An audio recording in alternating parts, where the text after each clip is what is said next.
about the game plan. Opposition leader Raila Odinga is keen to return to the African Union so as to head the AU Commission. This is a higher profile job than the one he held last at the Continental Body before his controversial exit last year. Now, besides relying on the Kenyan government, he has also activated his networks around African capitals to assess whether his bid has potential for success or if it is a doomed voyage. It's a story you can read on page 4 and 5 inside the Daily Nation. Now, 4 quizzed after death of star athlete was men's marathon world record holder Kelvin Kiptum negotiating a branding deal with a Chinese firm. 4 men who visited the athlete's home before his death in a road accident say they are not strangers to the family, but agents of the firm that was in talks with them. That's a story on page 2. Then I see no arrests yet a year after sniper killed woman. On February 13th last year, Lillian Waithera was shot dead by a sniper on Nairobi's Wabera Street. On Tuesday, the family held a memorial and demanded justice. It's a sad story there. 2 sides of Valentine's. As February unfolds, so does the annual flurry of heart-shaped candies, cards, and the red roses signaling Valentine's Day. But amid Cupid's orchestrated symphony, a growing chorus of dissent is singing a different tune. All right, it's a story you can read on page 3 inside the Nation. Exposed state farms run by officials with bogus papers.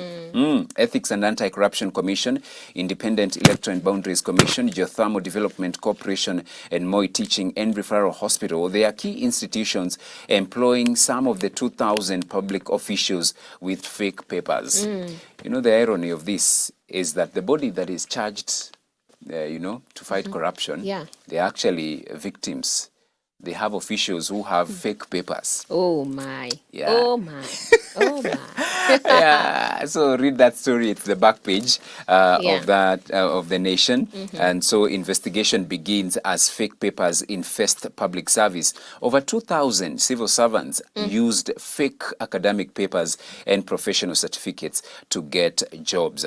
Then I see shilling rallies against the dollar to post the strongest intraday gain in years. So there is a general increase in the supply of dollars, which I view as a sentiment-driven phenomenon. This follows the partial Eurobond buyback, that is according to an expert, Stella Swakey. Right. Then today's DN2 pullout. It's all about DN2 property. Transform every room in your house into an intimate space. Creating an environment that fosters deep connections is essential for nurturing relationships and also building lasting bonds. It's a story on page 20 and 21 inside the DN2 pullout. The international. You'll give me that pullout. Oh, you need that pullout. Yeah. Ah. Okay, I will give you that pullout. I was about to add something, then I said, yeah, you know, kindness overflows. Yes, yeah. it does. It does. South Africa wants ICJ to weigh Israel's Rafah raid. Court earlier asked Israel to ensure it does not commit genocide against the Palestinians. I also see UN mission praised for its role in fighting M23 rebels. UN peacekeeping mission in the DRC, commonly known as MONUSCO, is fighting March 23 movement rebels alongside the Congolese military in the east of the country. Then I see the business space. Why court reinstated regulation of CRBs. The Court of Appeal has temporarily reinstated CRB regulations which were nullified by the High Court last year, handing the Kenya Central Bank of Kenya powers to supervise entities that help lenders to assess a borrower's credit worthiness. That you can read inside the business section of the Daily Nation. Moody's sounds warning on Kenyan banks' defaults. Ratings agency cites mounting defaults in its change of mind on local lenders. Right. Sports pages. The orphans that Kiptum left face uncertain future. Training mates of fallen marathoner who paid for their upkeep in Chepkorio and beyond ponder their next move. I also see under 2 hours, athletics family ponder what may have been as they mourn fallen star. Special tribute there planned for Kiptum in Rotterdam. Kelvin Kiptum Foundation to be launched next week in honor of a fallen star. That is on page 34 and 35 of the Daily Nation. Eldoret Rally kicks off this year's Kenya National Rally Championship Series tomorrow. That is for the rally enthusiasts. It kicks off tomorrow. And then I see Kenya beef up AK at 3,000 meters. Women's world record holder Chep Koech to Glasgow. Team Red Hot Trail Blazers face acid test in men's top league third leg. That is in as far as volleyball is concerned. That is in the Daily Nation. Amazing. All right. Now let's go to the Standard. And I see on the very top page revealed how fugitive in U.S. lover's death was caught. And 11:45 p.m. is the time detectives pounced on Kanyede and his relatives having a drink at home in Ngong.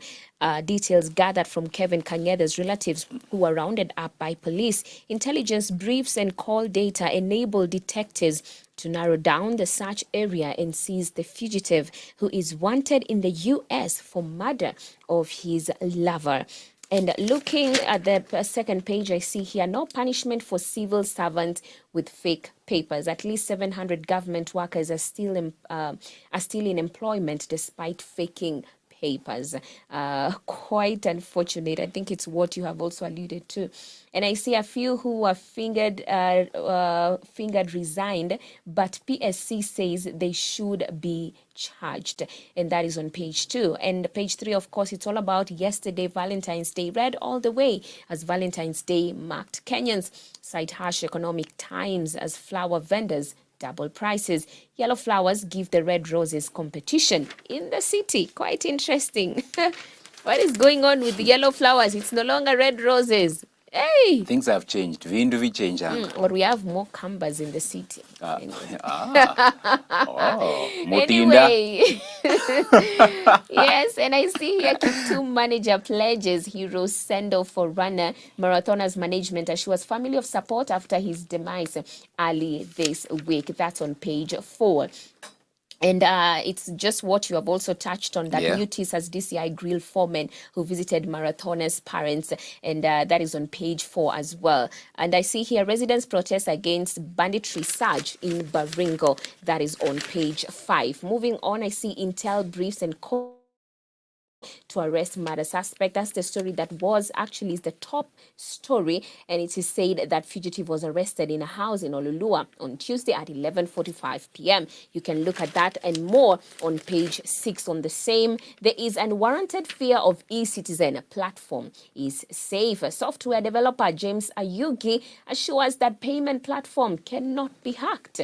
Okay, he also dismisses claims that someone can take all the money and run. Look at that story. If at all you had some little fears, we saw that they're suggesting that school fees be paid through e-citizen. We did that story before, and I'm sure so many parents were like, hey, alafu mutu atoroke na pesa yetu. Imagine, But someone here, a software developer, James Ayugi, saying there is no unwarranted fear of e-citizen. And some platform is very much safe. So you can look at that story on page 8 if at all you've had a bit of fears. And I see to accept or reject AU job, Raila faces a fresh political dilemma. That's a story you can find on page 10. And there's something here I've seen on the real estate, which says that weak shilling makes prime properties more costly. They say that landlords are hiking the rent because of the weak shilling and what is happening. Quite unfortunate, but God is on our side. We shall not be moved.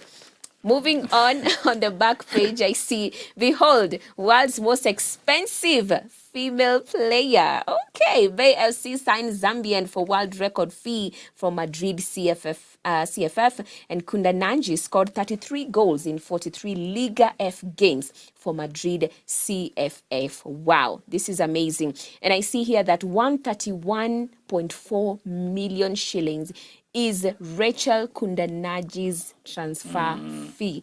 Wow. And one of her quotes, I think these are the things we listen to very keenly. She says, choose your own path and work hard. Then as time goes on, your parents will support you. Wow. Yeah. That is true. I have seen that in my life. 100%. You know, my dad always wanted me to be a lawyer, but I wanted to pursue journalism so much. Right now, they wake up every morning and tune into the show, and they are so supportive. Awesome. Yes. Awesome. That's it for the Standard. All right. Beatrice encouraging us to pursue our dreams. Yes. Yeah. Don't be halted by anything. Don't be. Or by anyone. Yes. Yeah. Pursue. Hallelujah. Put in the work and God will bless it. Hallelujah. Firms to lay off 15% of staff on a tough economy. That's according to CBK. CBK survey shows all firms, all of them, except banks, okay, will retrench. The decision could impact more than 300,000 jobs. That is according to that survey by the Central Bank of Kenya. And so the businesses, excluding banks, indicated in the survey they definitely don't expect to retain 15% of the workforce they had in 2023 in the current financial year. This could translate to more than 300,000 workers that companies plan to lay off, going by Kenya's employment statistics in 2022. We showed that the private sector employed 2,077,500 workers. Out of the workforce, the financial and insurance activities sector employed the most.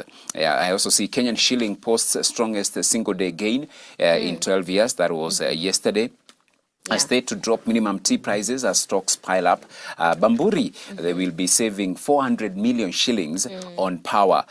So annually, they will be saving that annually from its power costs on completion of its 2 solar plants in Nairobi and Mombasa. There is a pullout, the life section, and they are talking about, where is this, as we wrap up this, they are talking about the roses. So they're saying lovers buy fix on lilies shortage. So maybe kuna something watu that you walipata. bought yesterday. Kuna watu walipewa maua fake. Lakini si fake, it's the thought that matters. Hallelujah. White man is celebrating. I wonder why. I wonder why. Maybe he was a victim of the fake, but maybe you bought the real one, but it was not genuine. That's true. But genuine. No genuine. But then there was one who came with the fake. But it was genuine. It was genuine. Hallelujah.